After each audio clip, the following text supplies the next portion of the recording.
face.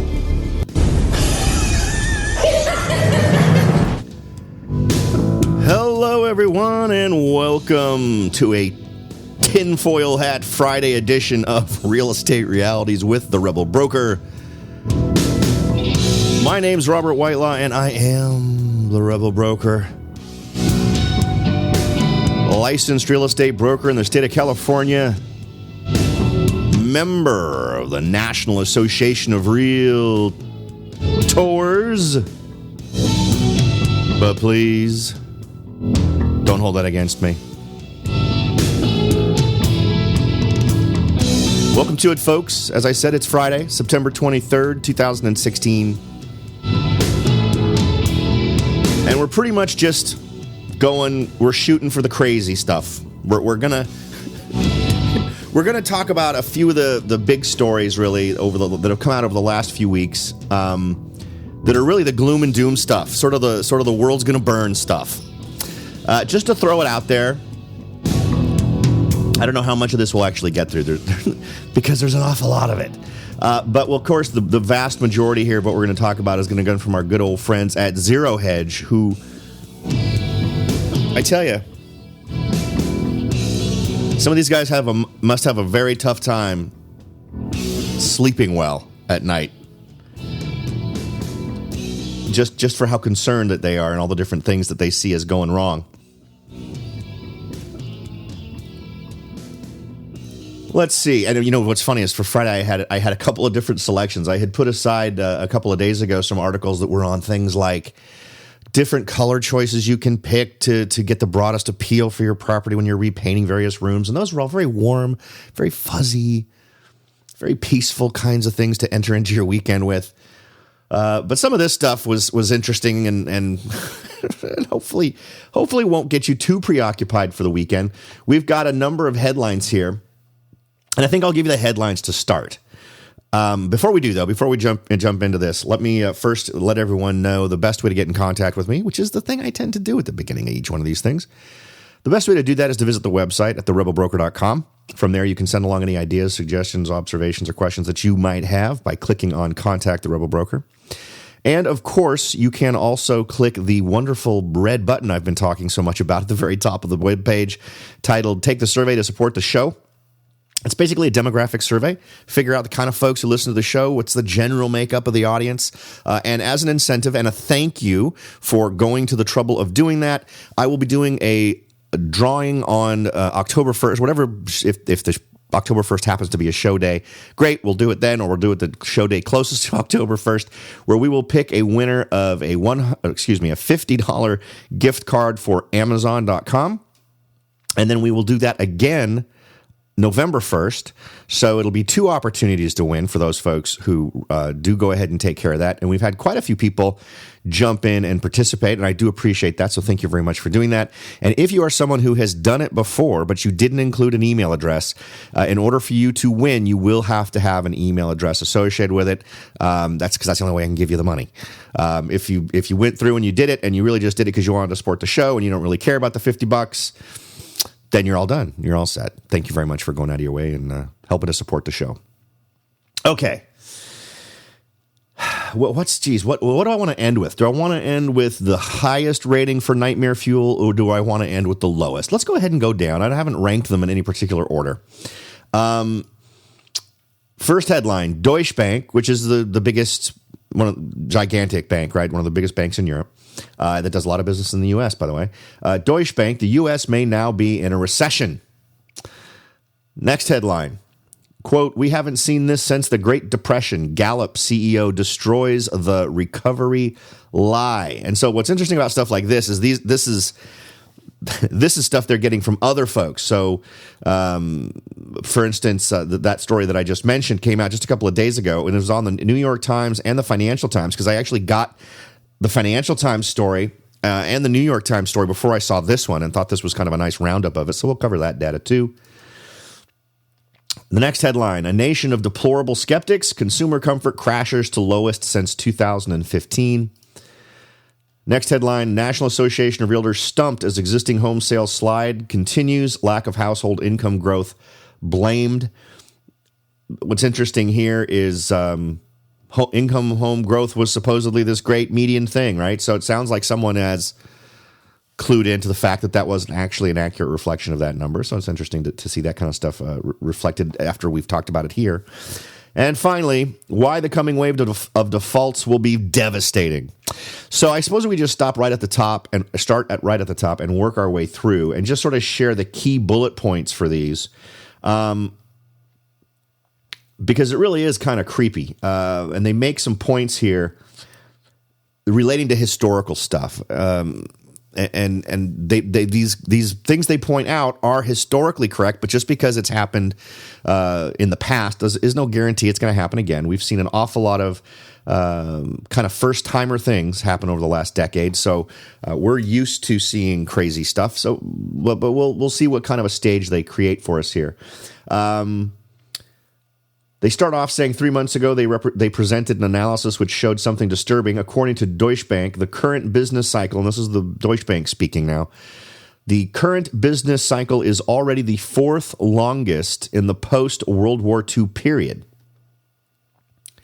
And the corporate debt to GDP ratio suggests that imbalances are building.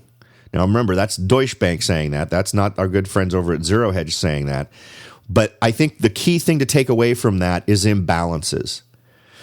Imbalances are things that should always concern you, right? Because all the things we talk about, whenever we try to boil down an analysis, when we're looking for opportunities, that's usually because there's an imbalance, right? An opportunity means that there is more of a need for something than there's a supply for something in a very general way. And so when we're trying to figure out our strategies, by and large, at some point, you can break those arguments down to an imbalance that's being addressed by you providing something that's out of balance with something else, right? On gigantic levels like this, where we're talking banks with ridiculous debt levels. Now, we can talk about whether or not we're talking about bank debt or corporate debt. Now, they're talking a lot here about corporate debt. We've already talked about the crazy bank debt in terms of derivatives. Now, remember what we talked about in terms of derivatives about how Deutsche Bank, for instance, had 98% of their investment was in derivatives, and this came to so many trillions of dollars. What was it?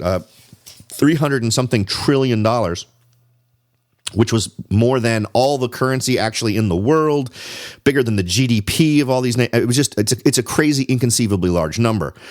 So now we're talking just sort of the business side. Now, since the last analysis of this kind by Deutsche Bank has now published an update, and it shows that, as illustrated in the chart included in this article, which I think I can share this on Pinterest, so I shall do that. Yeah, it'll go great. So if you'd like to see it, it's up on Pinterest, or if you'd like to see the article itself, it will be linked in the show notes for today's show, which you'll be able to find at therebelbroker.com, so feel free to head on over there. Profits per worker have generally trended higher over time. This is a function of productivity gains and inflation. So remember what inflation is, right? Inflation is increasing the amount of dollars that are floating around out there so that each dollar actually buys less. And the reason why that would increase the number of profits is because your people are having to pay more for what you're selling, right? Because the dollars are worth a little bit less. So that means that the amount of dollars you're earning per employee goes up because of that, right? Does that all make sense? Okay. However, this has changed in recent years. Quote, in the current business cycle, according to Deutsche Bank, margins peaked at $18,750 per worker in the fourth quarter of 2014. This compares to a ratio of $16,487 per worker as of the second quarter of 2016. Margins have fallen. Margins is the difference between what it costs and what you sell it for, have fallen because corporate profits have declined 6.3% annualized over the last 6 quarters, while private sector job growth over this period has been very steady at around 2.1%. Okay. As of the last sector-level data available through quarter one of this year, domestic profits, excluding petroleum and coal products and Federal Reserve banks, were down 5.2% compared to a year ago. This series has been declining in year-over-year terms since the second quarter of 2015. This means that recent overall margin compression has had less to do with the strengthening dollar and depressed energy prices and more to do with weak domestic demand coupled with near zero growth in non-farm business productivity. Okay, so they're pointing here to this idea that these trends that you're seeing in terms of a declining amount of earnings per worker, per private sector worker, are things that tend to tell us that we're heading for a downturn. The decline in profit growth has occurred alongside a deceleration in domestic demand. And then they also share with us domestic profits, which are also in decline. And then we get to sort of the point here. So I realize I've kind of had some buzzwords going on here and things that might not be too sexy, that might even have you starting to take a nap. Now's the time to wake up. Here's the important bit. So why are these margins so important? Because as we've noted before, margins always lead an economic contraction and always peak in advance of a recession. There has not been one business cycle in the post-World War II era where this has not been the case. For a little bit more explanation, you can consult with the article yourself, but the bottom line is when corporate profitability declines, a pullback in spending and hiring eventually ensues. Thus far, firms have reacted to declining profit growth by cutting back on capital spending and inventory accumulation and have kept layoffs to a minimum, for example. This has done little to stem the tide of margin compression because, unfortunately, productivity growth has been just 0.1% annualized over the same period. So they're saying this is something that's actually going to be setting the stage. This is a warning sign that we're about to see a recession. They offer a little bit more information here. They go back a little bit and all the various dips and historically. And if you want to see all that, that's fantastic. We don't need to get into all the juicy details here. But sort of their final conclusion is, based on corporate balance sheets and income statements, the U.S. economy may be in a recession as of this moment. And if it isn't, even just one rate hike by the Fed, either in the September 21st meeting, which happened the other day, will assure that the backbone of corporate America, already straining under the record debt and tumbling profits, will finally snap. So now let's talk about that for a second, because I thought that was super interesting, because as some of you may recall, on the 21st, the Fed decided to not raise rates. But what was very interesting and unique about that decision? Well, it was the first time that I can remember that there was huge dissension among all of the board members as to what should be done. So that tells me, and this is something we've been saying for a while, that the interest rates hikes won't happen until after the election. There's political motivations, all kinds of things. But the bottom line is, now that we've seen an instance where there was not unity among those who make this decision, there were dissenting opinions, people who are saying we need to raise interest rates. That's going to happen the next time. I don't think there's any way to get around it. What's also interesting is, I don't think there's any question about what's going to happen there. Now, you can take a look at what happens with the stock market. And they were in a panic thinking it was going to happen. And then as soon as they got word that it wasn't going to happen, there was a rebound. So the reason why these rates have been kept so low for so long, very arguably, is because the Fed has absolutely been worried about what will happen to the stock market. And just to be really clear, interest rates have to go up. In the same way that if you have cancer, you have to do chemotherapy. And the bad thing about chemotherapy is the only thing you're hoping for is that you kill the cancer before you kill yourself. It's medicine you need to survive, and it's medicine that's going to help you live on, but you're going to hate it while you're in it. And that's exactly, unfortunately, from my read on this, that's exactly what needs to happen. And what we need to do is to be prepared for that possibility. Now, in terms of what I think this equals to the real estate world, I think that in a time like that, if you have things that have intrinsic value like real estate, I think you're more protected than other ways, right? So I don't think this is something where we're saying step away from real estate. I know I'm not. I'm in the process of looking for property right now, and I don't see myself as backing away from real estate. I think that actually I'm gonna be more secure by not having cash. Because there's also signs that the next big thing that's going to happen is going to be quantitative easing again, which means printing more money, which means my cash will buy me less. So I'd rather have that money in a piece of real estate. My ability to, in the near term, sell at the price I want may be hampered. If we see a big recession, there's not going to be a lot of people out there able to buy in the amounts that we may want for some of our pieces of property. But the fact that we'll have a piece of property that will have an intrinsic value, not just to you, but to folks who will want to pay you to live there, I think still represents a huge advantage for a lot of folks who are looking for ways to weather a tough economic time period. Now, we'll go ahead and discuss this some more in a second, but we're going to take a quick break, so don't go away.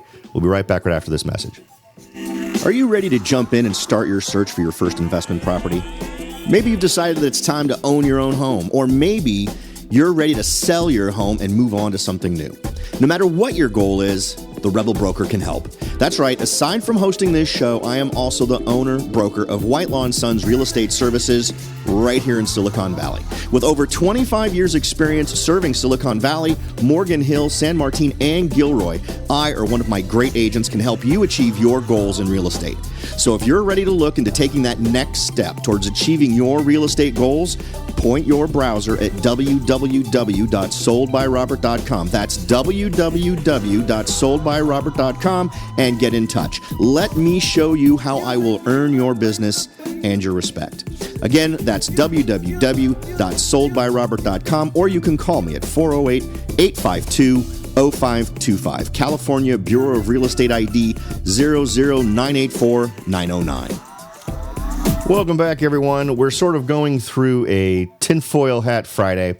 Less tinfoil hatty, not so much super crazy conspiracy theories, but the most depressing news to share relating to what things may be going on relating to real estate, the economy, and things that would affect decisions that we would make based on what we want to do in the real estate world. The next on our hit list here is another article titled, "We Haven't Seen This Since the Great Depression. Gallup CEO Destroys the Recovery Lie." Now, we mentioned this one earlier about articles in places like the New York Times and Financial Times that have shared data that is very positive, but once you get down and start looking at some of the nitty-gritty is a little bit less so. So this is sort of a breakdown of some interesting numbers that really are worth thinking about in terms of understanding where problems might be, where some of the seeds might be laying that are gonna come back to bite us down the road. Now, one interesting stat here is that the number of Americans who say they're in the middle or upper middle class has fallen 10 percentage points from 61% average between 2000 and 2008 to 51% today. So this is sort of folks' self-perception of where they lay economically. 10% of 250 million adults in the United States is 25 million people whose economic lives have crashed. What the media is missing, according to this article, is that these 25 million people are invisible in the widely reported 4.9% official U.S. employment rate. And that's if you want to strictly go with that number, because remember, we have the lowest level of participation in the workforce that we've ever had since those numbers have been kept. And I personally think that that's a number that is very deceptive, because it's not people who can't work, it's people who haven't found work, or when you have the folks who are able-bodied is what we should be most concerned about. If those folks are unemployed, that's a bad thing. Once you calculate in those folks, the able-bodied who are not working, that's a much bigger number. I mean, we're talking more like 10 or 11% at the low end if you want to do estimations. Now, there are sites we've talked about before that review those sorts of numbers, but to act as if those folks who are simply not in the workforce have no effect on the economy is ridiculous, because clearly they do. They exist, and they are out there, and they're doing things every day, and they're in the economy without being part of the workforce, which is a bad thing for the rest of us. Let's see. He gets into some other stuff that I don't think is quite as important. in this particular article. If you would like to see some of the other things that he makes some points about, you can head on over to therebelbroker.com and check out the show notes for today's show. He talks about the sudden loss of household income can cause a crash of self-esteem and dignity, leading to an environment of desperation that we have not seen since the Great Depression. So that's just a sort of, he's kind of characterizing, and I'm not saying that's not true, but I think that's less data and more sort of an opinion. But there are three things he mentioned. These are the things when I read this were, I think, important takeaways, because I actually tend to agree with these. There are three serious metrics that this gentleman thinks need to be turned around, or we could see a complete crumbling of the middle class. According to the Bureau of Labor Statistics, the percentage of the total U.S. adult population that has a full-time job has been hovering around 48% since 2010. This is the lowest full-time employment level since 1983. Next, the number of public, and this is a big one, and this is one that people don't talk about enough, and it links in very closely to the third point. The number of publicly listed companies trading on U.S. exchanges has been cut almost in half in the past 20 years. So about half as many companies are being traded on the stock exchange. It's gone from about 7,300 to 3,700 because firms can't grow organically, that is, build more business from new and existing customers. They give up and pay high prices to acquire their competitors, thus drastically shrinking the number of U.S. public companies. This seriously contributes to the massive loss of the U.S. middle-class jobs. And third on their list, and this one's huge, I think this one's gigantic. I think if we could solve this one, I think the others would have a really good chance of sort of organically coming back into the flow, because this next one feeds everything. I've always argued that if we could fix the unemployment problem, and you fix the unemployment problem with more jobs. Well, how do you get more jobs? You create more companies. Number 3 on this list is new business startups are at historical lows. Americans have stopped starting businesses, and the businesses that do start are growing at historically slow rates. Why is that so important? Because, whenever we talk about jobs, people always want to talk about the IBMs of the world, the GEs of the world, these really big companies. And the truth is, when you see big inroads into employment, when you see large numbers of people getting jobs, it's not with those companies. The bottom line is that when we have tons of people starting small businesses, that's where folks get hired. When you have a very robust business startup mentality in a society like ours, you get tons of jobs created. You mix all this together, because think about it for a second. I mean, I know some folks might argue that, well, that whole lower number of businesses on the stock exchange really isn't that big a deal, since just companies acquiring other companies. Well, can you think of a single time when a company has not acquired another company and there hasn't been some level of layoff? You may not lose every person who's at an acquired company, but you're going to lose an awful lot of them. I have yet to encounter a situation where that isn't the case. So you're going to lose jobs there. Then the real bite happens when you just don't have new businesses being made. According to his conclusion, quote, free enterprise is in free fall. Small businesses can save America and restore the middle class. I tend to agree with that. According to Gallup, they say that small businesses, startups plus shoot-ups, those that grow big, are the engine of new economic energy. According to the U.S. Small Business Administration, and this is exactly my point, 65% of all new jobs are created by small businesses, not large ones.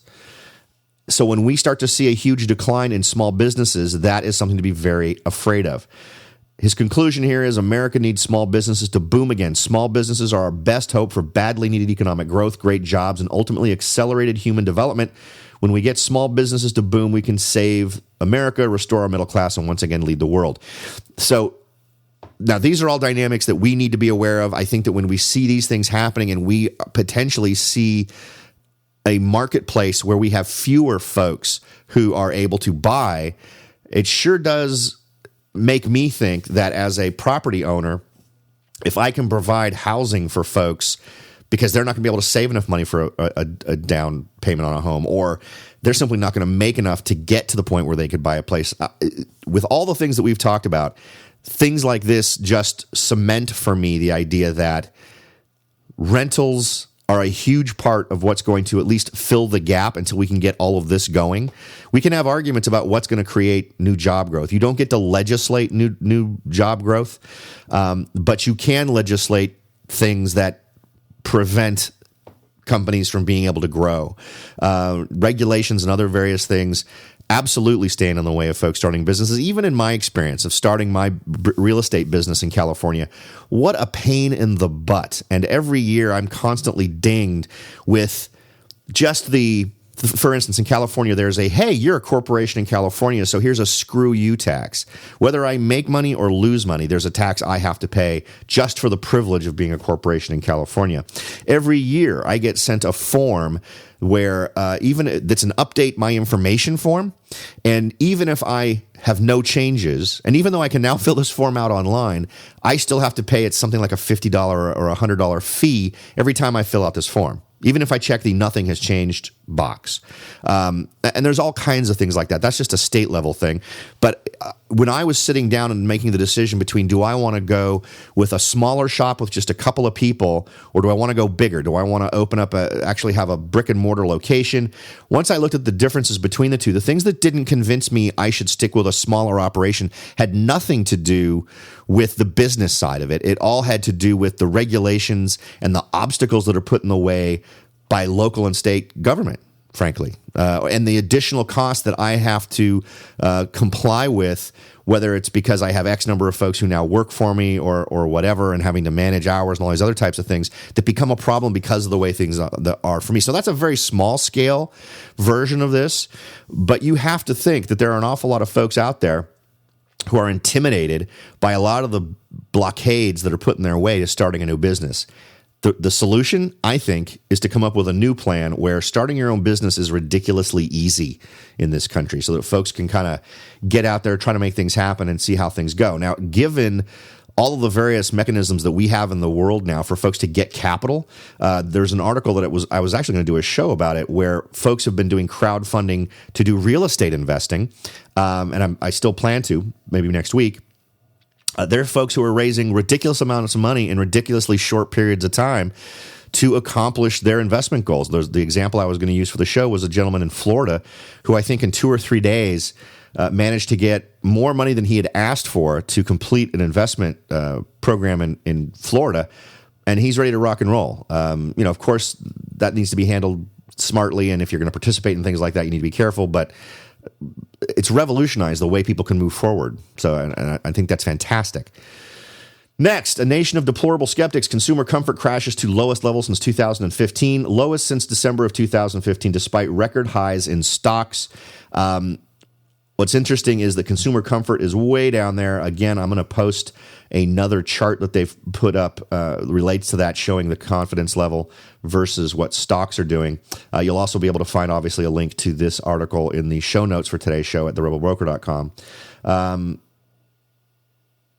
they've got general comfort. They've got it broken up. They have some race elements to it. But this is exactly the kind of stuff that gives us a little bit of a view into what's coming. I mean, think about where we are, right? We've talked a little bit about numbers. We've talked a little bit about businesses and what direction their numbers have gone that indicate historically that we are right on the doorstep of a recession. What would be an element besides numbers, right? What is something that facilitates that kind of an occurrence? It's people believing that that's what's going to happen. Sometimes these things are self-fulfilling, but people start to act in ways that can oftentimes accelerate it. One of those things is a lack of confidence, a lack of comfort. And here we are. If you check out this particular article, they look at a couple of things. They look at Trump polls for some reason, but they look at consumer comfort and then they look at Black American comfort, and both are ridiculously low. Black American comfort is down at 30.5, lower is worse, and consumer comfort is down at 41.3. Anything below 50, I think, is usually considered horrible. So where do you go from there? Nobody expects good things to be happening. And I'll tell you what, I don't know about you, and I have in the past discussed what effects the candidates might have on real estate if they're elected and what kind of policies that they've promoted. But I'll tell you what, in my day-to-day, just going through life, I've talked to people who are going to vote for Trump. I've talked to people who are going to vote for Hillary. I've talked to people who are not going to vote for either one of them. I have yet to talk to someone who is happy about the person that they're planning to vote for. I don't think I've ever encountered that before. So where do you go with that?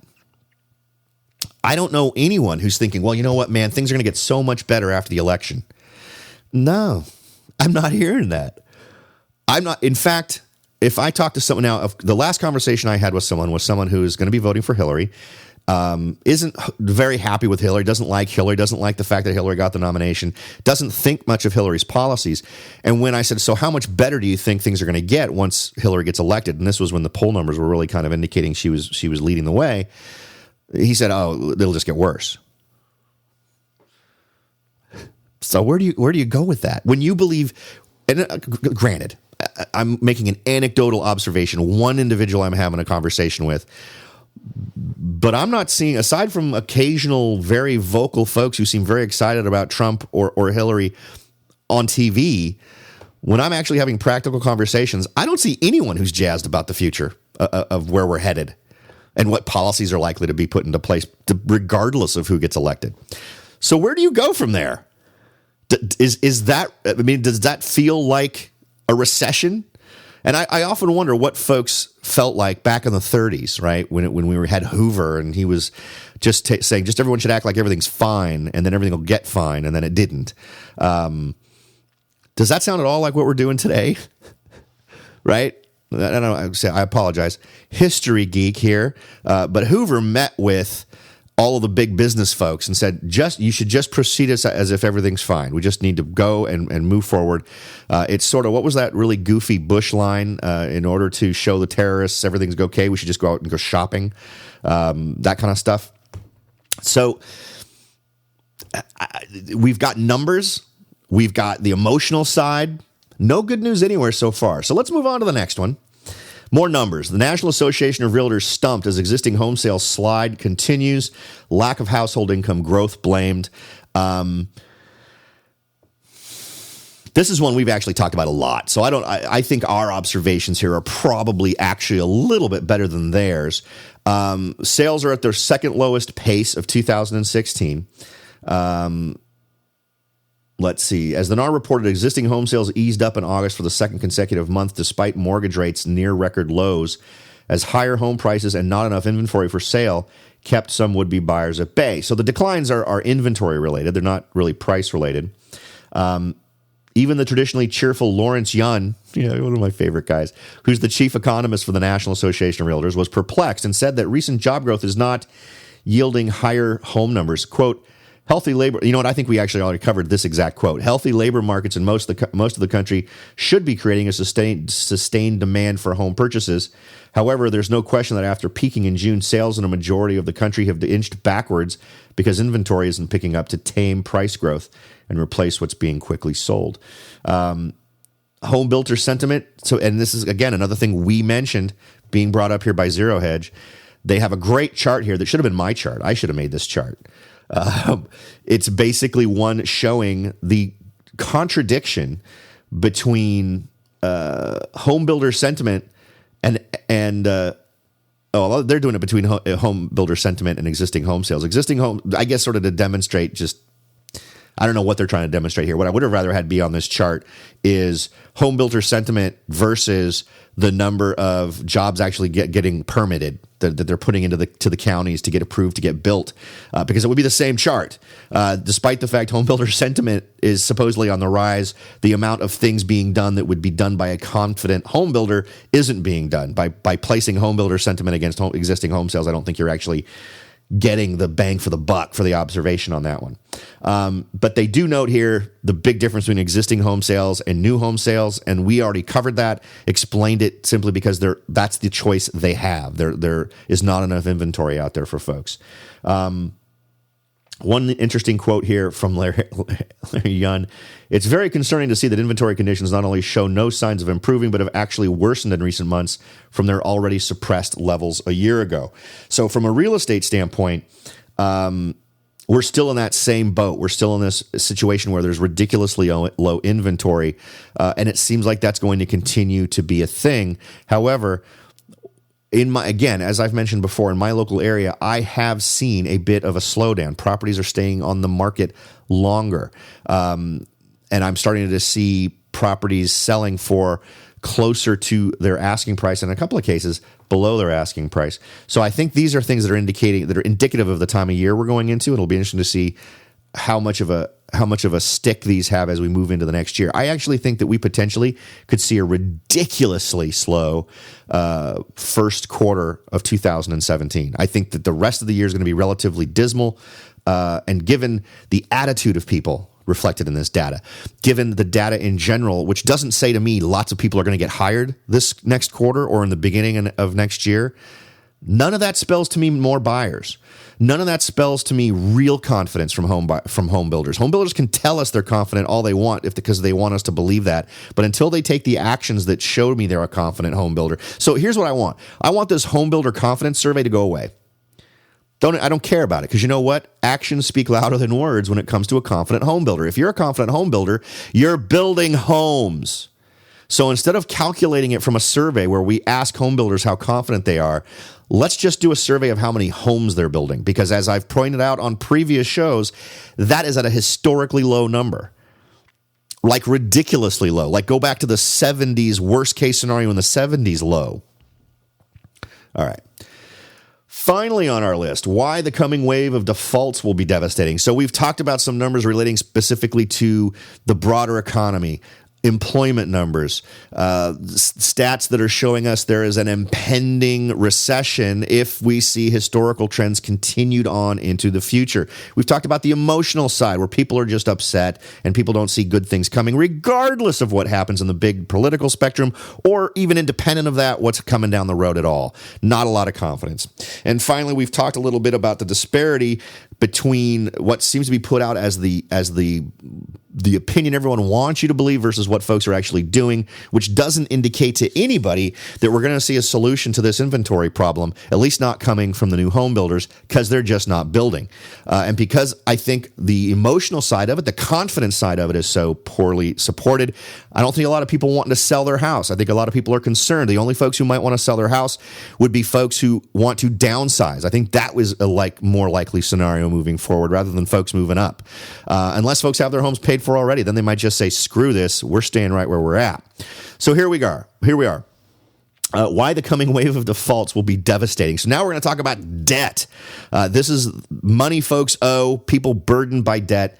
And they start this article off with, quote, in an economy based on borrowing, i.e. credit, aka debt, loan defaults and deleveraging, reducing leverage and debt loads matter. They show a chart with total credit in the United States. The chart's kind of interesting. I'd suggest just going and checking it out in the context of the article at therebelbroker.com. Of course, I am linking to it in the show notes. Note that the relatively tiny decline in total credit in 2008 caused by subprime mortgage defaults, aka deleveraging, very nearly collapsed not just the U.S. financial system, but the entire global financial system. Every credit boom is followed by a credit bust as uncreditworthy borrowers and highly leveraged speculators inevitably default. Let's talk about that for a second. Yet another angle to this that we've talked about. We have 3% loans now being pushed. We have 2% loans being pushed. We have 1% loans that are out there being pushed. And we have 0% loans that are being pushed. So we could see a dramatic deflation in the value of, or not necessarily the value in the value of properties based on this idea that if we see any kind of a decline, it could be relatively slow, relatively unscary, maybe something you're just thinking, oh, okay. But it's like that delicate dish that your parents bought, that serving plate they got in England that's perched up on the shelf where the face of the plate's facing you, and it's just teetering on the edge, and it's slowly moving. Once it hits the edge of that shelf, that sucker just drops and shatters. And I think that's the kind of scenario that we're looking at, which is very similar to what happened before. The balloon just sort of busts, and suddenly everyone owns a property that they owe way more than it's worth. They go on to state here, homeowners with 3%, the same kind of things we're talking about. Homeowners with 3% down payment mortgages default when one wage earner loses their job. Companies that are sliding into bankruptcy default on their bonds and so on. This is the normal, healthy credit cycle. According to them, bad debt is like dead wood piling up in the forest. Eventually, it starts choking off new growth. Central banks have attempted to outlaw the healthy credit cycle. In effect, central banks have piled up deadwood, debt that will never be paid back, to the tops of the trees. And this is one fundamental reason why global growth is stagnant. So what does that mean? What does that translate into in terms of what you see? It means monetizing the debt, right? You pile up the debt by turning it into money. So they've printed money to make this more manageable, and that's bad for all of us. That's inflation. That's what makes that dollar in your pocket worth less tomorrow, because it's the invisible tax. You print more money to make that dollar in your pocket worth less than it was the day before, right? You're being taxed, and it's not like that's an accidental thing. That's being done specifically to make your dollar worth a little bit less, because to actually come to you and say, we need to take 30 cents out of everything you currently own in terms of money, everyone would go crazy, right? Let's see. The central banks put out a default deleveraging forest fire in 2008 with a tsunami of cheap new credit. Having unleashed tens of trillions of dollars in new credit since 2008, the central banks have simply increased the likelihood and scale of the coming default conflagration. Now conflagration. I pronounced that very poorly the first time. And let's put that into an understanding here. Remember what we talked about derivatives, because I think that's part of it, and how many hundreds of trillions of dollars that is. So even if we don't even want to talk about quantitative easing in terms of printing money to manage inflationary things, right? Just the actual debt, the actual money at risk is more money than has ever existed in the history of the world at any one time. It's crazy. And to think how leveraged these banks are, and to realize that they all have less than 3% actual cash on hand. How does that ever spell a good thing? It's absolutely crazy. Let's see. Two things happen in a default deleveraging conflagration. One is that lenders get very wary of lending more money to anyone or any entity other than those with the lowest risk profiles. That constricts lending to the bottom 95% who are already over indebted. Note the Federal Reserve and other central banks cannot force banks to lend to uncreditworthy borrowers. That's not that they can strong arm them, because remember, that's what got us the subprime thing. If you didn't loan to people that they thought you should through the Community Reinvestment Act, they have the ability to stop a bank from expanding or buying a new branch or building a new branch if those folks in government say, well, you know what, we just don't feel like you're lending enough to the disadvantaged folks, or folks aren't represented enough in your lending scheme. The second thing that happens is that owners of debt-based interest-bearing assets, such as mortgages and bonds, remember, they're talking about the folks who own them, right? Which would be the mortgage holders, not you, not the mortgage person who's paying the mortgage. And bonds not only lose the principal that will never be paid back, they also lose the future income stream. In other words, the money you would have paid on your mortgage in the future, and assuming that you're someone who might have to step away from it via foreclosure or just abandonment. The next thing they mention here is the truly devastating hit is to future earnings. All the interest that would have been collected on those loans also vanishes. Now the fund has two losses to book. So, and this also happened before. So this they aren't talking about this in a theoretical way. This is what we saw, right? When we get a downturn of like the one that they project, it negatively affects everybody. Remember what happened in the stock market. Remember all of the senior citizens who had their investments in these vehicles that were heavily invested in securitized subprime loans. Well, because suddenly all the value from those payments wasn't coming in, all the value from the interest on those payments was no longer coming in, all those investments crashed. We're talking unions, we're talking private investments, we're talking everything, right? Everybody was invested in these things, and we saw this dramatic downturn. Okay, next. So a fund doesn't just lose 100% of the loan principal, it loses all the interest income it was counting on in the future. So there we go. We have created the circle of pain. We've got the stats. We've got the emotional side. We've got what happens to properties specifically, to mortgages specifically. With all of these things, and the clear lack of any sort of emphasis or plan on the part of anybody to fill the need of demand in the inventory world, that makes for a super sad scenario looking forward, assuming that these guys are on the mark in terms of their assessments. Now, we'll see how all this stuff works out. You know how I work. I tend to keep an eye on these things and then share what I see with you because that's part of my job. But I think these are all interesting things to keep track of in your head and at least have buzzing around. Be looking for those interesting articles relating to what's going on in the economy where you can kind of read between the lines. And also be aware, and we do it. I try to do it on the show all the time. Keep that thinking cap on because frequently, even within a single story, we're finding contradictions, things that don't make sense, something that gets said in one paragraph and the next paragraph in some way contradicts it if you're just using common sense. And here's another thing. This is exactly the kind of contradictions that we were seeing before the downturn last time. I know I've said this before. And on a gut level, some things just feel scary, and I like to think that your gut is your subconscious sort of continuing to process data and giving you that instinct to be concerned about something that you may not be able to consciously say it's because I saw this particular statistic or read this particular article, but your brain is continuing to work for you so that you just get a bad vibe. That's what a bad vibe is, right? Maybe something you can't quite put your finger on. Do I think every single one of these things that these folks are pointing out is right on the money? No. I think that there are some things here that are a little bit off. I pointed out a couple of them as we were going through some of the points being made. But I do think there is absolutely very reasonable, non-panicky concerns to draw from this where you will at least want to have a backup plan for managing your life, your investments through a potential downturn. And I'll be honest with you, after looking at all this stuff, I don't think it's a question of whether or not we're going to see a downturn. I think it's a question of how big of a downturn we're going to see.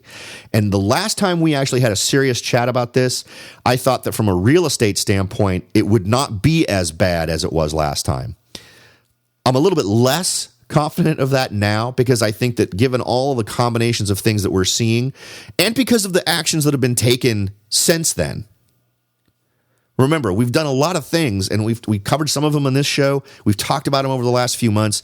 We are seeing the same stupid ideas being resurrected in slightly different forms, whether it's ridiculously unwise lending practices, it's redefining what your credit rating is to actually make it easier for you to get a higher score,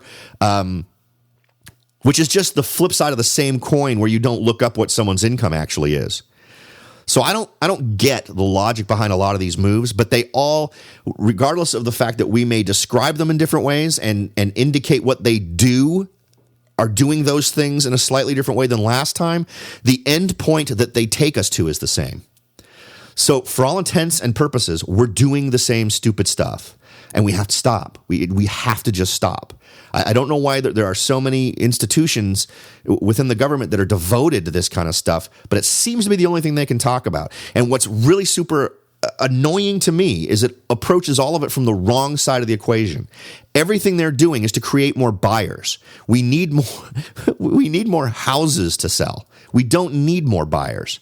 So I'm not sure what they think they're solving because they're just making everything worse. They're making properties more expensive because those folks who do jump in on some of these programs to get a loan at whatever terms that they're interested in are simply jumping into competition with other folks for a very limited supply of properties.